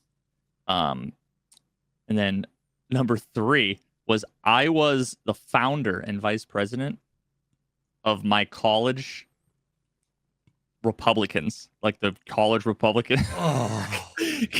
If you can fucking believe it. There were different times. Different times. Yo. Mm-hmm. If only 19-year-old Veritas could debate 30-year-old Veritas. Dude, it's like I'm like unrecognizable. The lore is rich with this one. I have a video on Facebook where all you see is a stream of urine on a Hillary Clinton for president sign in Washington, D.C., where I was down there for CPAC in college. It's just a different time. It's a different time, dude. And you know what the craziest thing is too is now again we're not going to get like political or anything, you know, and we're not going to bring politics in, but I will say that during that period of my life, I was the most fervently outwardly loud about politics, while simultaneously it was the peak of my like loudness and the fucking valley of my actual knowledge on anything. Yeah. That's college for a lot of people. No matter what they believe, you know what I mean, or what their politics are. That's often our peak loudness and valley as far as emotional intelligence, or any sort of intelligence. Wow. All right, so that's all the Tarkov stuff. Bro, you could pay $5 to upgrade from your region to Europe. on this website. Yep. What the fuck does that even mean? I don't know. Upgrade my region. I'm getting citizen European EU citizenship and Tarkov Yeah. for $5, boys. That's all it takes. I actually don't know what that means. Mine is other. I don't know what that means. You don't identify as a European or a exactly European on a sign. Okay. Anyway. Okay, so that's all the Tarkov stuff. I don't know. Anything else you got? We got the vid coming, the Billy Mitchell vid. Yeah, 3 hours 49 minutes is the final runtime. Damn. How do you feel about your Billy Mitchell doc being longer than the extended cut of a Lord of the Rings movie? I'm used to. There's a dick joke in there somewhere, but then I thought of extended cut, and I realized I didn't feel comfortable anymore making the connection. So yeah. No, but overall, I mean, I'm excited. Yeah. I got a couple last little dot my I's, cross my legal T's. Yeah. I did. I think I am going to do like a little bit of a watch party where it's a almost 4-hour video that I need to. Even though I've seen every moment of it 9 billion times, once I render out the final thing, I need to watch it from start to finish. Otherwise, I will not feel comfortable that there's not just like a 10-minute red screen in the middle or something. You never know. Because like one time I fucked up an edit and like uploaded it without watching it like 5 years ago, and I'll never trust ever again. Yeah. So yeah. So I think I'm gonna do for my patrons of the like my personal Patreon. I think I'm gonna do a watch party at some point. Probably next week sometime. Yeah. Maybe hop in Discord and just have like a. I don't even know if I'll be able to like. Can you control who can get into like a call or a room based on roles or something? Yeah, you can do like Patreon only roles in the Discord, and then only they can enter these rules, and then you can do the they're called like stages or something, where like you can only designated people can speak, but anybody can, anybody that has the right role can hop into that room and like watch or something. Yeah. Gotcha. All right, well then I'll probably end up doing that. So that'll just be fun to go through it and give an early preview. And then still trying to iron out we were talking earlier, some of the final like thumbnail title ideas. Yeah. Yeah. Did the video that has the title you want, was that like a big video? So the funny thing is I had thrown around the idea of, and I'll just fucking say it, was the longest con in video game history. Yeah. And I actually reached out to my buddy Carl Jobst, who is currently being sued by Billy Mitchell. And we're homies. And I basically was like, yo, what do you think about this idea? And he's like, dog, I have a video with that title. And I'm like, yeah, that's probably where it got into my head, like seeded. Like, oh, well, because some things kind of like write themselves. For like, sure. Like the King of Con. Yeah. Is like a documentary that like one of the dudes made. It's he's one of the eccentric kind of crazy guys in the middle of the story. But like, some of them kind of write themselves. Yep. And I was like, oh, but that actually wasn't even about Billy Mitchell. That was about Todd Rogers. That got the dragster guy. I don't know if you ever heard about that whole thing. Dragster. You know that old Atari game Dragster. You probably have like maybe seen it once. I've probably seen it. Yeah. It's like literally there's just like a top and bottom split screen with just like 9-pixel little dragster, and it's like you just drive, shift, whatever. Gotcha. Well, he allegedly got a 5.51. Which is like the record from like fucking 30 years ago or whatever. Well, it was found out a long time ago that was it's impossible. Oh, I think you've mentioned this. Yeah. It's like literally impossible. Yeah. like people have been doing it for 30 years, like speedrunners or whatever, and like 5.57, I think, is like the fastest like possible. And they've even broken down like frame by frame the code and everything. And it's like, but he came up with some whack story like, I changed gears before the green light and popped the clutch and blah. And it's like, what the fuck, dude? This isn't Fast and Furious. It's Atari. Like, you didn't do any of those things. Anyway, but he also like self-input in like hundreds of other scores for himself, that most of which were impossible. Like second place was like 800,000 points, and he's like, yeah, I got 10 million points. like literally like that off. And a lot of the points were like, he'd get like 1,500,097, and it was like you can only get increments of 50 points. Like, so, and then like when confronted in a bunch of interviews, he's basically like, okay, fine, then like I'll just remove it. It's like, well, wait a minute, right? Like, that's funny. Like, oh, we found your DNA on the dead guy from 5 years ago. Okay, well then I'll fucking tell his wife sorry. Dude. It's like, well, no, dog. Wait, what do you mean? Yeah, you got to answer for this. That doesn't make you seem more legitimate if you're like, well, then fine, take them off. That doesn't. If anything, that makes me more mad.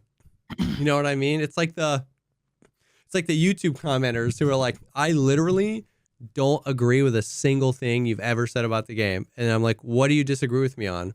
And they're like, well, I agree that this should happen. I just disagree that this. It's like, you're already shut up. Like, shut up. You can't say literally don't agree with a single thing you've said and then start your next message with what you agree. It's like, I asked because I wanted to know. You can't do that. Oh. And fun fact too, Todd Rogers was the judge that adjudicated Billy Mitchell's scores in question. Well, of course, naturally. But yeah, so the longest con in video game history was his Carl Jobs video about Todd Rogers. He's like, yes, I'm like, fuck. Well, that's awkward. Imagine going to someone and be like, yo, I'm gonna name my kid fucking, some very specific, unique name that you named your kid, and you'd be like, what do you think, man? Yeah. Yo, I'm gonna start a Twitch channel. I'm thinking Jesse Kazam with 2 M's. Like, yeah. You'd be like, what, bro? What? Yeah. Yeah. So anyway, we'll see. We'll see what happens there. So I played a new game yesterday. It was like a one and done. I was done in about 4.5, 5 hours. I saw you playing it. I was lurking for a bit. It was honestly a really, really good game. Really good game. It's called Viewfinder, right? Called Viewfinder. Yeah, it was.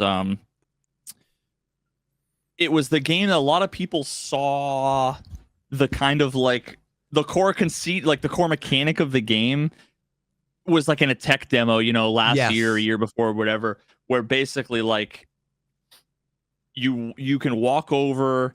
It's got kind of like the Witness-esque, kind of cartoony, but still really beautiful, surreal vibes. And you'd like, walk over with a handheld little Polaroid camera and go take a picture. It spits out the Polaroid, and you take the Polaroid and you like hold it up in front of you and you press a button, and then like it inserts the thing you just did, like in the environment. Yeah. In a completely seamless way. And then that's like the mechanic for solving puzzles. Yeah. So if you need like a bridge over here and you see a bridge over there, you could take a picture of this bridge, put it where you want it with the picture, and then just it's there now. It just inserts into the environment. Yeah, and there's some cool stuff you can do with perspective, because you can take the picture and like go like this, so that there's a thing that has like batteries, and you put the batteries on these little charging plates, and if like you can see on the other side of a wall, like a kind of a mesh wall, you can see there's a battery. You take a picture, and then you like take the picture, rotate it, put it above you, and then like place it, and the battery just falls, right, because of gravity. It's very similar to The Witness and a lot of other really well-designed puzzle games, in that like it introduces and explains a mechanic and then just shuts the fuck up. Yeah. And slowly builds on the mechanic in ways that are increasingly more clever. Yeah. To the point where there's like, and then it's like, well, then the first puzzle is for the first few minutes, I forgot that there was a camera, because for the first few minutes it was just go pick up a Polaroid and then do it. Oh yeah. Which really limits the constraints of the puzzles. Yep. But then later on, there's like a photocopier. So now you take a Polaroid and you put it in the photocopier, and now it's like, I just duplicated the thing. And then there's then it gives you a camera. And then there's like stationary camera. So then it's like you fucking take the picture with the photocopier next to the stationary camera, and then now you've just duplicated those two, and each one has a certain amount of either like print copies or like film. Oh. So like using that logic, and it doesn't explain anything, it just slowly lets you like deduce things. Yeah. And it's one of my favorite element of puzzle games is when they just make you feel like a fucking genius. Yeah. And part of that is designing something that is like logical and intuitive without hand holding. Yep. If they explained every mechanic along the way, it would be so much less satisfying. But and also the reverse is true as well, where if it's like after 7 years, somebody just finally found out that if you just stand on this pixel and press this combination of keys, it unlocks the next thing. It's like that arbitrary. It, the scale of like the harder it is to deduce, the better you feel about finding it. That has diminishing returns where it just becomes arbitrary and unfun because it's unrealistic to ever deduce it. Yeah. And this is actually a really interesting game in that like very few games like this really give you. They don't lend themselves well to having multiple solutions. But I actually feel like there were times where I would have an idea and I'd be like placing the photo, and as I place the photo and we'll go to jump onto the thing I just placed, I would look over and be like, oh, there's another thing over there I didn't see. It was like, that's probably how they intended it, but it was just open-ended, when they add interesting mechanics, like you could cut a hole through the wall or take a picture of a bridge and then rotate it like this, so then you have a ramp, then you go over the wall, versus take a picture of yourself and then put the fucking photo over here, so then when you place it, you like teleport. Whoa. Which is like such not an intuitive thing, but yet somehow it's one of those things that like I feel like it was a stretch. Like at the same time, my brain was like, this isn't gonna work, and then I did it and it worked, and I was like, whoa. Because you would think that like, I don't know, it's hard to explain. Yeah. It seemed like a stretch, but when it works, it's like, wow. Yeah. Like you didn't have to be like, here's a hint for how you don't get it. Yeah. Because then it just loses the satisfaction. But when I think, if this was my game, this is what I would do, but this isn't going to work. Click. Oh, fuck. Yeah. Hell yeah, it worked. I love it. So whenever I play games like this, it really just makes me want to make my own fucking puzzle game, dude. Yeah. I want to make my fucking puzzle game. I want to make my fucking body flight game. I was talking about this on stream. Quap, but not AIDS. Quap, but not AIDS. Yeah, which actually I was talking about on stream the other day, and I could tell that like I think a lot of people kind of didn't quite get what I was getting at with that. Like they thought it was like memey, or like that the controls were like purposefully meant to be confusing or weird, but this was from the episode on the PP that never will see the light of day because it didn't have audio. Yeah. Where I went into detail for like 40 minutes about my game idea that I'll give like a fucking 11-second elevator pitch on, but effectively a bunch of people have seen my body flight videos, which is like indoor skydiving, which is basically it's the part of skydiving when you go skydiving where you're free falling. Yeah. It's not the part in the plane and not the part under parachute. It's the actual like free flying. And this is what I was looking for like an Unreal Engine developer, because I want a little simple proof of concept where I can test out the controls. Because a huge part of it has to do with the controls, where I imagine like a 2D puzzle platformer, where you're you're using wind currents, whether it's fans or natural. I can imagine it being like this industrial neon city thing, but then also I can see there being like a canyon wind current, whatever Map. level. Yeah. But like to where you're controlling your body. So for example, if you're flying, like this is the free fall position where you see a skydiver, they're always, falling through the sky like this, right? When you're flying, if you push your legs out, what that does is it provides more surface area, more lift here, which lifts here, which tilts and makes you go forward. So if you bend your legs, you go back. Legs out, in. Bend your legs, go back. And I didn't have this little model during that conversation. Now, if you push your arms out and bend your legs, you'll go back really fast. Yeah. Push your legs out, arms in a bunch. You'll go forward really fast. Now, if you bring your legs in a lot, put your arms out a lot, and like kind of de-arch your torso, you transition over into either back flying or you can fly vertically in like a seated position, which is fucking hard to do with this model. It kind of sucks. I got it at IKEA. Or you can fly vertically, head down, in kind of like a position like this.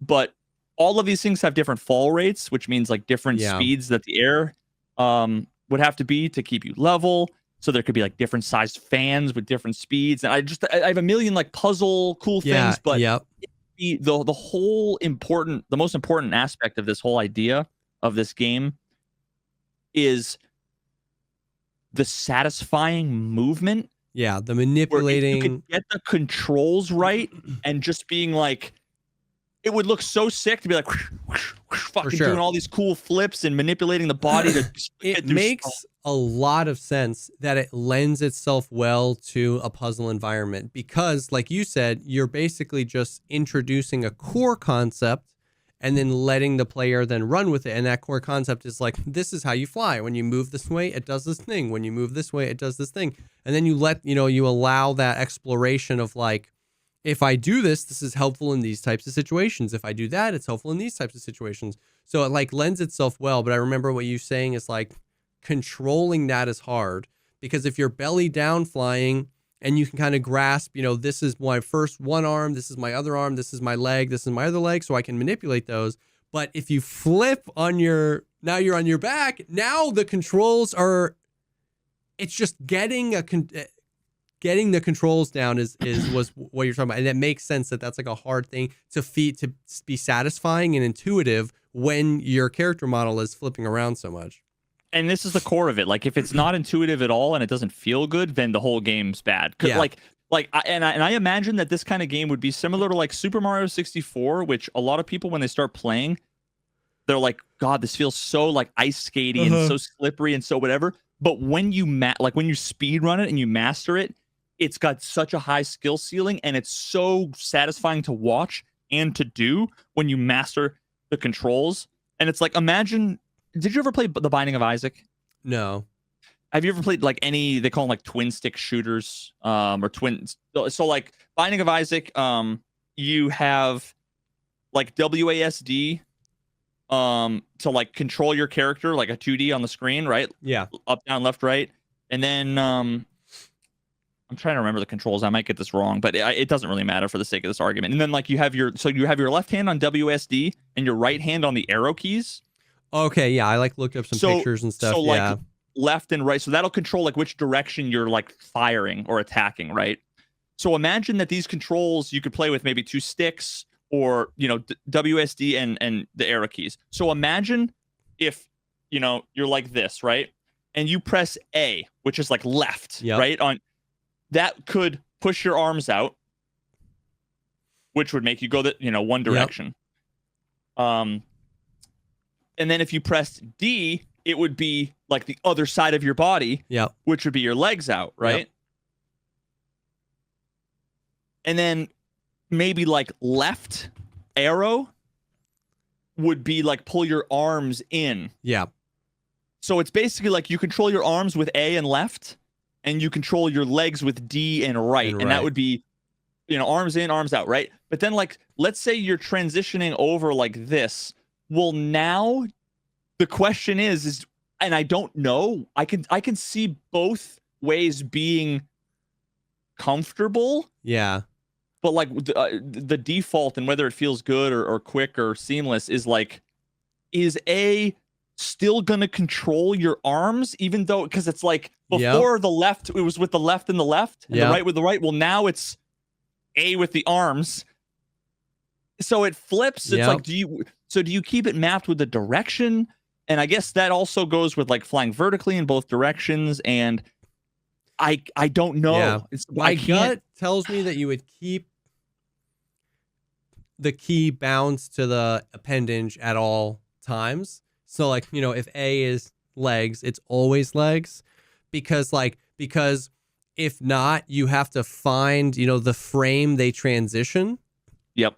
Which could be the better system, but is a more complicated system undoubtedly, because there has to be a point at which they switch. You know what I mean? But so it's like, yeah. So think about this. Imagine if there's like a thing that I used to do, which is like you kind of flip this way, and then you kick your legs out, which makes you flip. Oh. And then you kick your legs out, which makes you flip. And then you kick your legs out, which makes you flip. And it's like, or you could like kick your legs out and then kick your arms and then legs and then arms. And I almost feel like in that scenario, I'd want to go like A. Yeah, because you're almost like you're spinning the ball, like when you have the ball in your finger and you're. So it's like I can see multiple ways. I don't know, and that makes sense. But I can also understand why then your desire is to get a little proof of concept in Unreal and mess with it and figure out what feels right, and then hand it to somebody and say, "Does this feel right?" You know what I mean? And then, because if you can nail that, then you're like, "All right, let me start building some levels." You know what I mean? Let me start building some puzzles. But and it's figuring out how to granular I want to get to, because obviously when you see me fly, my body's doing this. I'm spinning and I'm twisting, and my arms I'm asymmetrical, and because this would need to be, I think it would be a lot easier to control and conceptually and program if it was just 2D. Your body's basically symmetrical all the time. If you cut down the middle, your right arm is always doing what your left arm is doing. Yeah. But yeah, when it comes to a transition, you could make it so that it's like when you transition that you put your arms out, maybe you have spacebar and control as the ascend descend, which would spacebar would be flatten your whole body. Control would be arm your whole body. Yeah, almost like controls that were resets. Like spacebar, no matter what, it reset to this because that would lift you up. Yeah. But then there's also imagine you wanted to do get up into a cannonball position, somersault, to where imagine you kick your legs out, and then it's if you double tap double tap D or double tap the right arrow, then you would go Whoop. ball up, and then you would spin super fast. Yeah. So imagine you prop up, you blast yourself this way, do a little flip because you need to go through a gap that's really small. Yeah. So you're but then once you go through, you then need to stop, flatten out, and go back the other way because there's spikes or flames or whatever. But then the question is do you have a button that's double tap is a quick flip, or you double tap and that's a transition to vertical, double tap again and it's transition, and maybe triple tap is you go 270 degrees. Yeah. Or you want to make it so that you need to give it the leg out, arms in, and it does it incrementally. Yeah.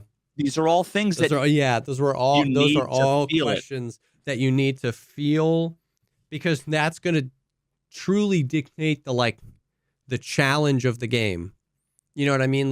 Do you make it, obviously there's ends of the spectrum, like you said, do you make all of the major positions just one click away? Click, I'm in this position, click, I'm in this position. That's one end of the spectrum. The other spectrum is it's fully, you need hands on all appendage at all times, and you're completely manipulating it. And where and on I don't want it to be QWOP where it's exactly awkward, So where on that scale does it feel rewarding to master, but enjoyable to start? Yeah, and honestly, this game, I would, if and when I ever build this, speed running is going to be like speed running in mind, a first class citizen. So first thing first, I'm going to build in like an input recording system. Yeah. So that you can have like input like Trackmania, For sure. where it's like you know every input on every frame, and you can have a playback file. So like Doom, dude, because like that would be so a la Trackmania. That game would be so great for like community built maps. Well, and that's the other thing too, is I would build in as a first class feature at launch would be a map builder where I would maybe come up with 50 maps in the main campaign. Maybe wouldn't even need a storyline, you know, like you know, maybe some high level, like it's the future. The world is made of fans. You know, everything's a fan. Humans evolved fan blades. Fan blades. You know, I don't know what the fucking story would be. But like, and have it be kind of similar to if anybody ever played OnlyFans. Fuck off. I hate all you guys. Holy shit. OnlyFans. That's the name of the game. That's Jesus Christ. No, it's OnlyFans OnlyFans with a question mark. Okay. Z. Yeah. With a Z and a question mark. OnlyFans? Holy shit. Okay. Yo. Lonely fans? I don't know. We'll figure it out. Nice. But yeah, I don't know if did you ever see or play Happy Wheels? No. The browser game Happy Wheels? Wait, maybe. I'm pulling up a video to show you. Happy Wheels number 103. I don't know what this is. Oh, I've seen this. Yeah. Yeah, so it's very like heavy on, see, these are all user submitted levels, right? Yep. And it's just like a fucking meme. Like the default character is like a dad with his fucking kid on the, it's just such a meme. Yep. But you build in enough different cool elements where you have a simple map maker, and now you have infinite content forever. And you know, just a game built with speedrunning as a first class citizen. It has a timer built into the game, you know, to like make things simple. It has all of the replay validation and stuff for like anti-cheat. Dude, you know, whatever. And then the user generated stuff. It's like infinite memes, infinite speedrunning, infinite content. But all I need as a software guy, if I have, it's like if you set up a canvas, you prime it, you give me all the paints and everything, I will be able to like make a nice painting, right? But if you say make a nice painting and now I got to like go to the store, find the paint, which paint do I want? Take fucking 2 months to figure out, do I want this kind of paint on oil-based paint? What kind of canvas? Do I want to paint on a wet canvas? Do I want a canvas at all? Am I going to do this with pencils, markers, crayons? How am I going to do this? What are the different shading techniques? I'll never do the painting. Right? But if I had just somebody who knew Unreal Engine and who could get me a fucking stick figure that I could like press A, D, left, right, and it would just legs go out, make me go this way. And I don't know if I have to roll my own physics engine. I have ways of like, I have an implementation kind of pseudocode written out about how I would roll my own pseudo physics engine, or they might just have like, oh, they have all the particle fluid dynamics where all the wind and stuff is just drag in. Yeah. Did I ever tell you about the one little mobile game that I made that I never did anything with, but that space game? And how I spent all this time implementing all the gravity formulas based on the mass of all the planets and everything. And I realized, like, if I just said world.physicsengine.gravity, or no, world, if I just, what was it? Like, I need to, like, take the world scene and, like, turn physics on and then, like, set the mass of the objects. And then set gravity to, like, 0. Then, like, it was just full on space orbiting, and it's like, and I spent like a while actually building all that, and it was like 4 lines of code. Jeez. But I'm sure I don't know that. Yeah. So I don't want to just go in. So you don't want to go in and spend 2 months creating something, and then the viewer's like, "Oh, I'm in Unreal. All you have to do is click this button," and it's like, dude, you know, I've been there. It's like, you know, that's what it is. So you don't want to start until somebody can just freaking get you there. Because you know what I end up doing? I would end up getting the default like I did with Unity, the default like Unity project where it's like a robot dude with a gun that like jumps and there's like shooting, and whenever it's like, okay, delete the gun, delete the environment, Yeah, delete the physics, delete the thing. Okay, now like rotate the guy this way, and then it's like, how do I control the limbs? Fuck, I don't know. There's like a walk animation. I didn't make that. Well, now how do I? And then it's just I spend all day and I'll never get there. Yeah. Yep. So if you're out there, please, someone actually did reach out to me. I remember how it said nobody reached out to me. Yeah. I recently saw one person like reached out to me. It was in like my pending messages and was like, yo, I can help. Yeah, I'm down to help out with your game idea. And I was like, that was June of 2023. I'm like, oh, I never saw it. So if you heard this and you're still down, cracker, hit me up again. Know.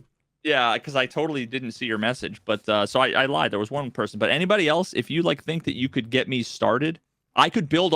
You build it, yeah. I can make changes. You know, like any software engineer can like debug and make changes on top of something already built. But it's such a massive mountain to get started. I believe it. I believe it. Dang. Well, yeah, I want to do that. That's I'm more excited about that than anything now because every game is fucking boring. I bought City Skylines 2. Yeah. And I was like excited. I literally refunded it after like 40 minutes just because I really like City Skylines 1. It's been so long since I played, I forgot most of the details. But like the intro tutorial and was just like annoying enough in the first like 20 or 30 minutes. Then I'm like you'd have, there's like one of those tutorial pop-ups, so like pop-ups over half the fucking screen. And it's like, I want to see what's behind the pop-up, but I can't unless I dismiss it, but then I can't get back to it. Yeah. Like simple things like that. And then like connecting the roads with like the sewer pipes was just like more annoying than the first City Skylines. And it's like, you do this so much that this should be like the most not annoying shit, connecting like roads. And I'm like, I'm over this. Yeah. I've seen a lot of people play City Skylines, but I haven't really played any of those type of games since like Roller Coaster Tycoon. First one was really satisfying, and honestly, Prison Architect was one that was really I think was really well done, really satisfying, setting up all the like plumbing and the showers and the setting up the cells and the rooms and the kitchen and it was really satisfying. And this was just kind of like after 40 minutes, I was like, you know, okay, you lost me. I'm sure the game is probably fine. Yeah, but it didn't capture you. It just it lost me. Did you see that Rockstar announced that GTA 6, the first trailer, will come out in December? Yep, I saw that. I heard that. I heard that the budget was like over $1 billion.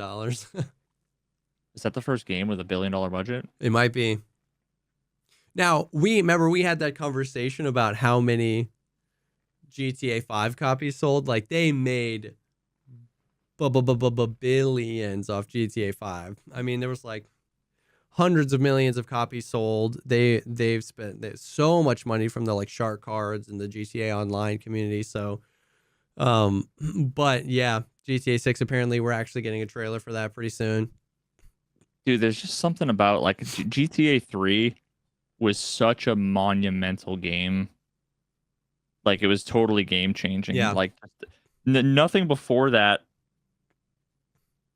just gave me the experience of like I can do quote unquote whatever I want. Like I can just drive on sidewalks and like run people over and like I mean like other games had stuff like that, but not as immersive and in depth in a way that I think GTA 3 really changed the game. And then San Andreas, there's something about the open environment of San Andreas and the soundtrack. Yeah. I hear like the Young Turks or like the Who, Eminence Front, and of listening to like KDST driving through the desert. I don't know why, dude. That was like I'm nostalgic for that experience of like vibing in that environment, just listening to the radio. I'm interested, man. They've obviously learned a lot from like the online and RP community because that's still like crazy thriving. Obviously GTA made them apparently around like $8 billion. You know what's interesting too is that I heard, so you recently just like got deep into Red Dead Redemption 2, which is also Which I Rockstar. never finished, actually. I never finished that. I heard that the graphical upgrade to GTA 6 is going to be in the vein of the difference between GTA 5 and Red Dead Redemption 2. Like graphically, those are like completely different playing fields. Like Red Dead Redemption 2 is like one of the most beautiful looking games ever. When did GTA 5? This is maybe a stupid question, but did it come out before? Oh, GTA 5 came out on the PlayStation 3. 2013. Yeah. Yeah. Oh my god. Yeah. Great. Yeah. GTA 5. It's actually insane because I mean, I guess some of that's modding, but like that game held up, huh? Yeah. It did. And then look at like Red Dead's scenes and graphics. You know what I mean? Obviously, you just like were in it. And so I've heard that they like obviously It was only 5 years. They've been working on their engine a ton, and I don't know.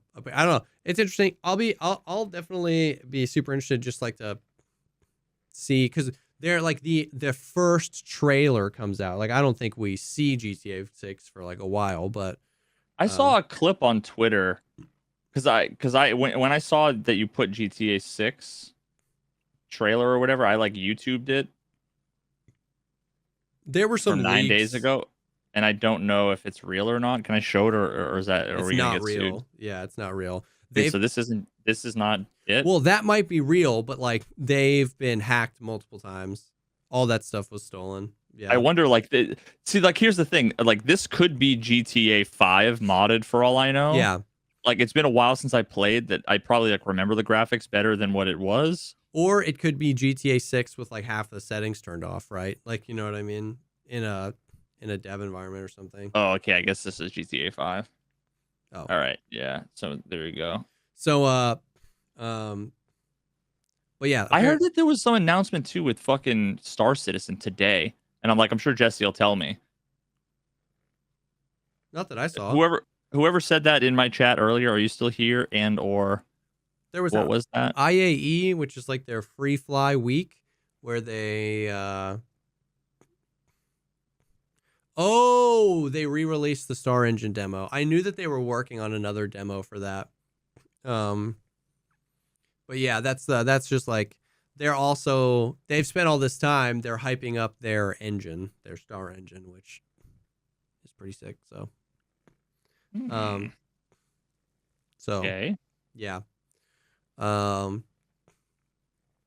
It's so funny, like I played Star Citizen the other day, and it's funny because like it's interesting how just perception, right? Like some people are like, is this supposed to be like Starfield? And it's like, oh, my sweet summer child. Like Star Citizen has been 2012, my friends. Like this is supposed to be like Starfield. Yeah, it's just funny. And but then the next thing they say is like, wait, are you actually leaving the planet without a loading screen? And I'm like, yes. Yeah, dude. Yes, I am. Brand new tech, dude. Yeah. Oh shit! Speaking of that video is just about to hit 400K, dude. Like, I'm so glad. My Starfield Baldur's Gate comparison video, yeah 398,000 views.